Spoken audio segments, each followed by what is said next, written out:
જય શ્રી કૃષ્ણ. ધોરણ 11 કોમર્સમાં આપણે જે નામાના મૂળ તત્વોનો જે વિષય છે એમાં પ્રથમ આપણે આગળ વધીએ.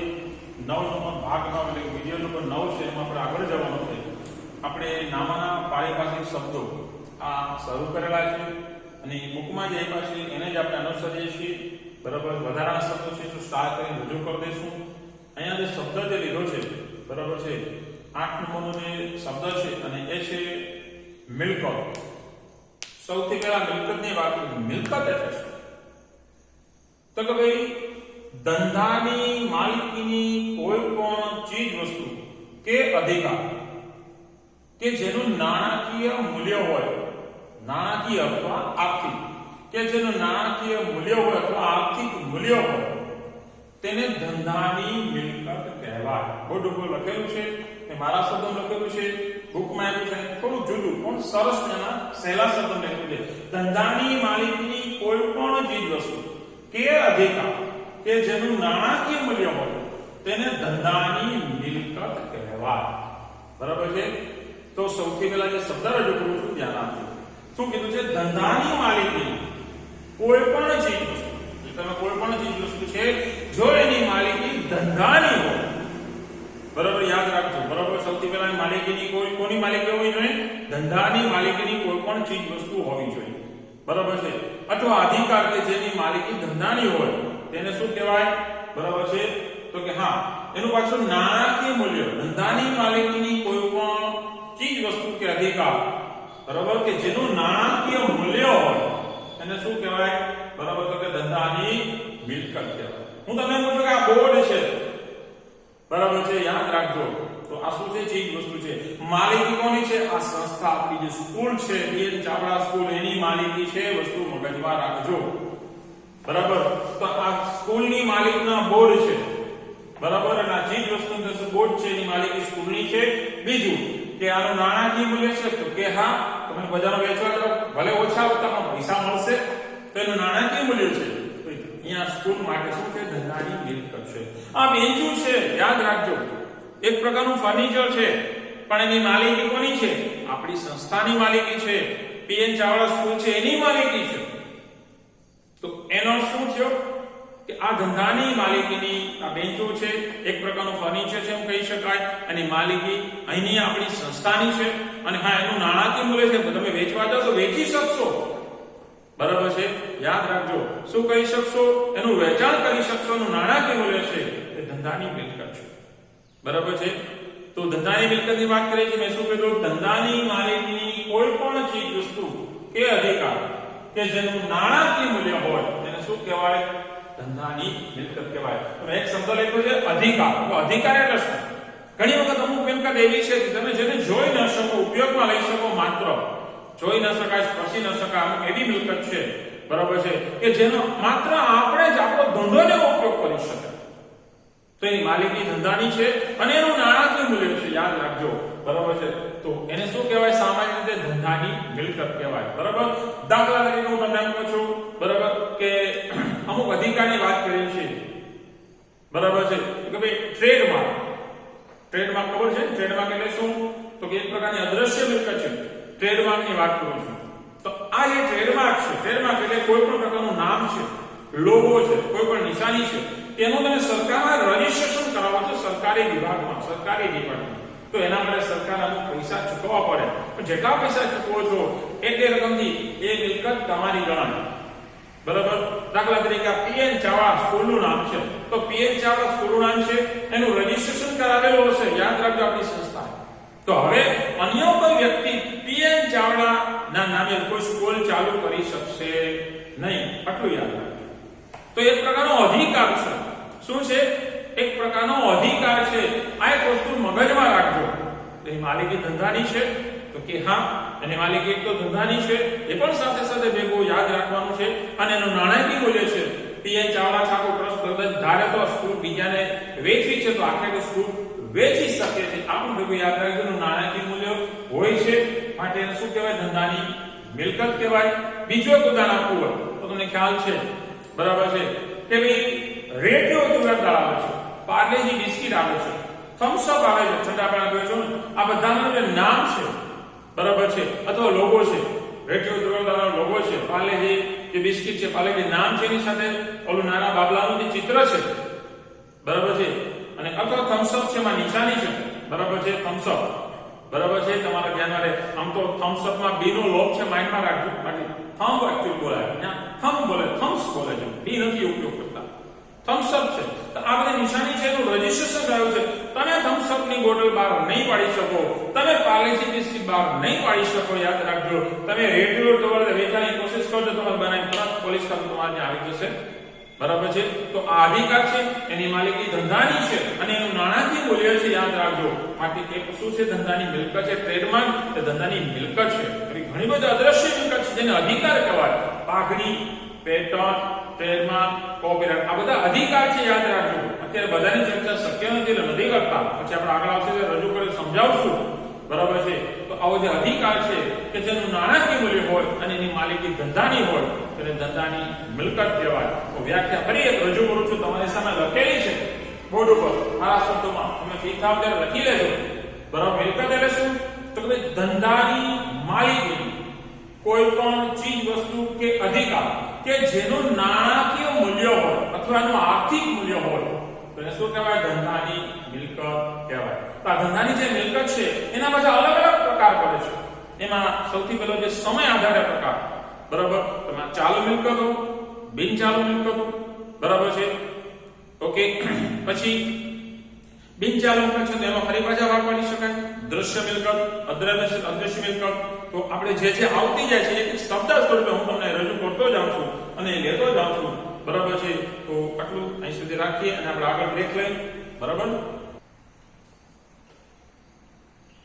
જો સમયની દ્રષ્ટિએ મિલકતના જે પ્રકાર પાડીએ છીએ એમાં મુખ્ય બે પ્રકાર પડશે. એમાં સૌથી પહેલું જે લીધેલું છે, બરાબર છે, તો એ સૌથી પહેલા જે લેવાનું છે એને કહીશું બિન ચાલુ મિલકત, જેને લાંબા ગાળાની મિલકતો પણ કહેવાય, બરાબર છે. અને ત્યાર પછી આપણે શું ચાલુ મિલકત. તો પહેલા બિન ચાલુ મિલકત છે એની ચર્ચા કરીએ અને પછી એમાંય પાછી બે ભાગ પડે છે, તો એની આપણે ચર્ચા કરશું, આગળ જઈશું. તો સૌથી પહેલો બિન ચાલુ મિલકત છે, મારા શબ્દોમાં લખેલી છે, તમારે ફ્રી થાવ ત્યારે લખી લેજો અને આના ઉદાહરણ સાથે સાથે હું આપું છું. બિન ચાલુ મિલકત એટલે શું? તો ભાઈ જે મિલકત, એક તો યાદ રાખજો, અને યાદ હોય તો બિન ચાલુ જવાબદારી, ચાલુ જવાબદારી સમજાવી છે. ચાલુ જવાબદારી નિયમ શું છે કે એક વર્ષ કરતા ઓછા સમયની જે જવાબદારી છે ચાલુ જવાબદારી કહેવાય. બિન ચાલુ જવાબદારી એક કરતા વધુ વર્ષ માટેની જે જવાબદારી છે બિન ચાલુ જવાબદારી છે. આવું મેં સમજાવ્યું છે. તો એ જ રીતે અહીંયા બિન ચાલુ મિલકત પહેલા લઈ લીધી છે બુકમાં આપ્યું છે એટલા માટે. બિન ચાલુ મિલકત એટલે શું? તો કે જે મિલકત ધંધાની અંદર એક કરતા વધુ વર્ષ માટે રહેલી હોય, બરાબર છે, તો તેને બિન ચાલુ મિલકત કે લાંબા ગાળાની મિલકત કહેવાય. જે મિલકત ધંધાની અંદર, બરાબર યાદ રાખજો, જે મિલકત ધંધામાં તો ધંધાની અંદર એક કરતા વધુ વર્ષ માટે રહેલી હોય તેને બિન ચાલુ મિલકત કે લાંબા ગાળાની મિલકત કહેવાય, બરાબર. એનો શું થયો કે ધંધામાં જે મિલકત રહેલી છે એનો સમયગાળો એક વર્ષ કરતા વધારે હોવો જોઈએ, તો એને શું કહેવાય? બિન ચાલુ મિલકત અથવા લાંબા ગાળાની મિલકત કહેવાય. હું તમને સાદી ભાષામાં કહું, તમે જમીન મકાન લ્યો છો તો એ શું છે? બિન ચાલુ મિલકત છે. કેમ કે જમીન મકાન, હા, જમીન મકાનનું જે લેવેચ કરે છે એની દ્રષ્ટિએ નથી કરતું, પણ જે માણસ જે જમીન અથવા મકાન ખરીદે છે ઉપયોગ કરવા માટે, તો ઓછામાં ઓછી 5, 10, 20, 25 વર્ષ, 50 વર્ષ માટે એનો ઉપયોગ કરશે, યાદ રાખજો.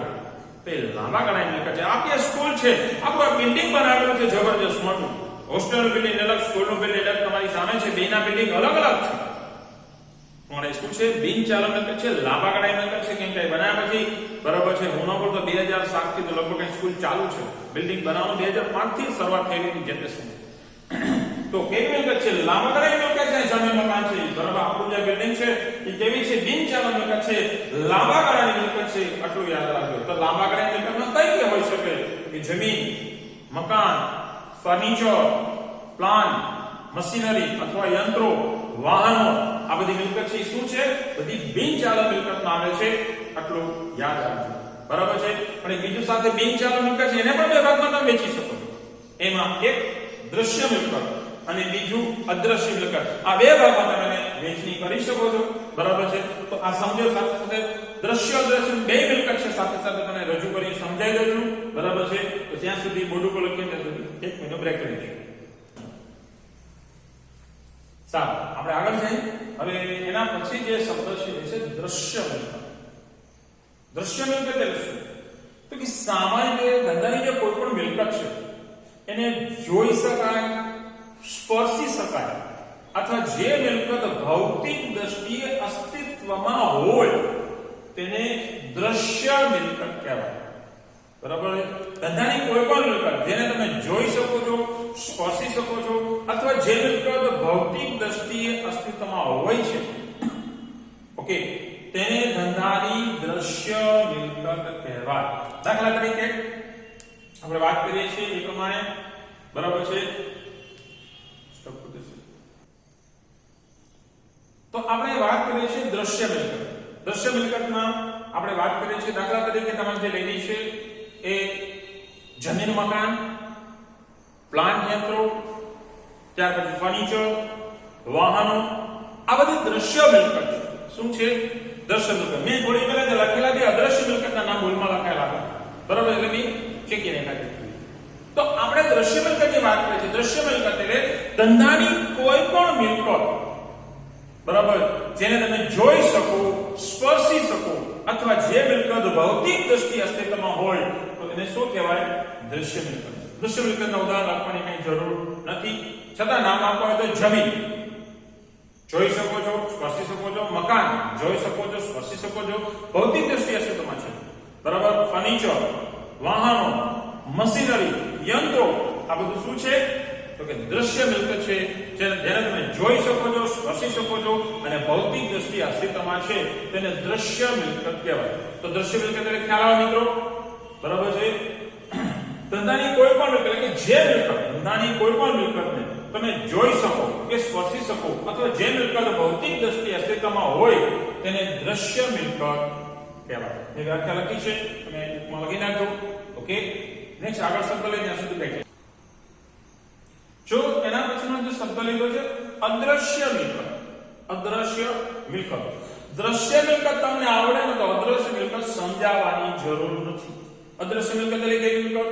તો કે જે મિલકતને જોઈ ન શકાય અથવા, બરાબર, જોઈ ન શકાય કે સ્પર્શી ન શકાય અથવા જે મિલકત ભૌતિક દ્રષ્ટિએ અસ્તિત્વમાં ન હોય તેને અદ્રશ્ય મિલકત કહેવાય. એટલે કે ધંધાની કોઈ પણ મિલકત છે જેને તમે જોઈ નથી શકતા, સ્પર્શી નથી શકતા અથવા જે મિલકત ભૌતિક દ્રષ્ટિએ અસ્તિત્વમાં નથી, આવી જે મિલકત છે એને અદ્રશ્ય મિલકત કહેવાય. તો એ કઈ મિલકત છે? દાખલા તરીકે પાઘડી, બરાબર છે, તો કે પાઘડી, પેટર્ન, ટ્રેડમાર્ક, કોપીરાઇટ, ચાર મિલકતના ઉદાહરણ લખ્યા છે. પાઘડી છે, સામાન્ય રીતે તમને ખ્યાલ છે, બહુ ડિટેલમાં ચર્ચા અત્યારે તો શક્ય નહીં બને, બરાબર છે. તો પાઘડી એવી વસ્તુ છે, બરાબર, કે જે જગ્યાએ તમે કામ કરો છો, બરાબર છે, તે જગ્યાએ કસ્ટમર એક સાથે બધા સંકળાયેલા છે તો એ ધંધાની કિંમત વધારે હશે. તો સામાન્ય રીતે, બરાબર, એની પાઘડી છે એમ કહી શકીએ. સામાન્ય રીતે કોઈ પણ જગ્યાએ દુકાન રોડ ટચ હોય તો એની કિંમત હંમેશા વધારે હશે. તો એ વધારાની કિંમત છે એને સામે પાઘડી કહી શકાય, બરાબર. પેટન્ટ એટલે એક પ્રકારનો અધિકાર છે કે જેમાં તમે કોઈ પણ એક વસ્તુ તમે જ ઉત્પાદન કરીને વેચી શકો એવો તમને અધિકાર મળે છે તો એને પેટન્ટ કહેવાય, બરાબર છે. સાથે સાથે યાદ રાખો, કોઈ પણ અધિકાર, બરાબર, તો અધિકારો માત્ર કોણ? તો કે જેને એનું રજીસ્ટ્રેશન કરાયું છે એ તેનો ઉપયોગ કરી શકે. બીજું કોઈની વર્ષો પહેલા ભારત પાસે તમને કદાચ ખ્યાલ હોય કે ન હોય, બરાબર છે, પણ આપણે જે બાસમતી ચોખા છે વર્ષો પહેલા ભારત પાસે અધિકાર હતો કે એશિયામાં ખાલી ભારત જ એવું છે કે ખાલી એ ચોખાની નિકાસ કરી શકે. 1994-95 સુધી ભારત પાસે એનો પેટન્ટ હતો, બીજા કોઈ દેશ છે એની નિકાસ ન કરી શકે. પણ એ સમય જતા અધિકાર પૂરો થયો પછી રિન્યુ નથી કરેલો, ત્યાર પછી બધા ચોખા છે, બાસમતી ચોખા કે જે કંઈ છે એ ભારતમાં જ વેચાણ માટે આવતા અને ટીમાં જાહેરાત પણ શરૂ થઈ ગઈ. અત્યારે પણ જો આવે છે, બરાબર છે. તો એ પેટન્ટ અધિકાર છે, અદ્રશ્ય મિલકત છે. ટ્રેડમાર્ક હમણાં સમજ્યું, કોઈ પણ પ્રકારનું નામ છે, લોગો છે, જેનું તમે રજીસ્ટ્રેશન કરાવી દો, પૈસા ચૂકવા છે, એનો માત્ર તમે જ ઉપયોગ કરી શકશો, બરાબર છે. તો આ જે ટ્રેડમાર્ક છે, હમણાં મેં તમને કીધું થમ્સ અપ જે થોડા કોલ્ડ આવે છે તમે પીઓ છો એની વાત કરીએ છીએ. રેડિયો દેવતા બિસ્કિટમાં પાર્લેજી બિસ્કિટ, આ બધું શું છે, બરાબર છે, તો કે ટ્રેડમાર્ક છે, બરાબર. અદ્રશ્ય મિલકત, કોપીરાઇટ. તમારી પાસે જે ટેક્સ્ટ બુક છે એ આપણી, બરાબર, ગુજરાત રાજ્ય પાઠ્યપુસ્તક મંડળ છે બહાર પડે છે, એની લેખિતમાં પરમિશન વગર, બરાબર, એની પરવાનગી વગર યાદ રાખજો બુકની કોપી ન કરી શકે, એનું લખાણ બીજો કોઈ લખીને છાપી એનો ઉપયોગ ન કરી શકે. તમારે ચેક કરો તમારી બુકમાં બીજા ત્રીજા પેજ ઉપર લખ્યું હશે કે એનો અધિકાર ગુજરાત રાજ્ય શાળા પાઠ્યપુસ્તક મંડળના હસ્તક છે, એનો અન્ય કોઈ ઉપયોગ ન કરી શકે. હા, ભણવા માટે છૂટ, પણ એનું તમે છાપકામ કરી પાછું વેચાણ કરવું છે તો એ શક્ય નથી. જો એ તમારી માંથી યાદ ધારે તો કાયદેસરની કાર્યવાહી પણ કરી શકે તો એને કોપીરાઇટ કહે. બરાબર છે. તો અદ્રશ્યમાં 4 મુદ્દા લખ્યા છે: પાઘડી, પેટર્ન, ટ્રેડમાર્ક, કોપીરાઇટ. આ બધી અદ્રશ્ય મિલકત છે. તો ફરી એકવાર વ્યાખ્યા રિપીટ કરી જાઉં છું. જે મિલકતને જોઈ ન શકાય કે સ્પર્શી ન શકાય અથવા જે મિલકત ભૌતિક દ્રષ્ટિએ અસ્તિત્વમાં ન હોય, બરાબર છે, આવી જે મિલકત છે એને અદ્રશ્ય મિલકત કહેવાય. બરાબર. મેં દાખલા તરીકે ઉદાહરણ લેખા છે, તમને ખ્યાલ આવે તમારે પાઘડી, પેટર્ન, ટ્રેડમાર્ક, કોપીરાઇટ વગેરે. બરાબર છે. તો આટલું મેં તમને રજૂ કરીને સમજાવ્યું છે. અદ્રશ્ય મિલકત સુધી લીધું છે. હવે પછી નેક્સ્ટ આપણો નવો વિડિયો આવશે, એમાં આપણે આગળ જઈશું. તો અહીં સુધી રાખીએ. જય શ્રી કૃષ્ણ.